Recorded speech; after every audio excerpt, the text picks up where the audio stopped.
Hi everybody, it's Donna Chabrier, your friend, neighbor, and realtor with Next Home. I'm here with Tony from His and Hers Chimneys, and we're out doing a chimney inspection today. So Tony, maybe you can tell us, when buyers are looking at a place, what should they be concerned about? Make sure, preferably in the firebox, you want to make sure there's no cracking or deterioration or any kind of voids that can cause internal fires inside your home. So what we do is we'll come in here with high power lights and make sure that the chimney is safe to use, and if it's not, we'll assess it.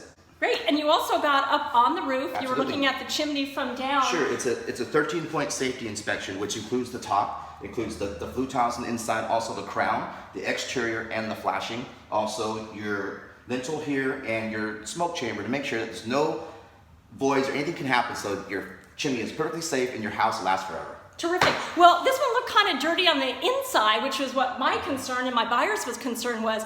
But you said there was a couple of things that we needed to be concerned about. What did you find today? Well, today I found that the actual hearth was separating from the firebox, which left a void there where the smoke can go inside and start to create carbon, which is how chimneys start fires inside your walls. Also, it's missing a rain cap up top, which keeps the moisture out, which can cause a lot of deterioration because water and heat don't mix well, so it will deteriorate the mortar. And also, no screen to prevent any kind of embers from getting on your roof or your neighbor's roof. So some major safety issues that we were able to uncover today. So if you're a buyer or seller, do an inspection, make sure that it's safe for the next owners. Absolutely, very important. Yeah, so that's what we have for you today. Hope you have a great day. Look forward to seeing you soon. Thanks. Take care.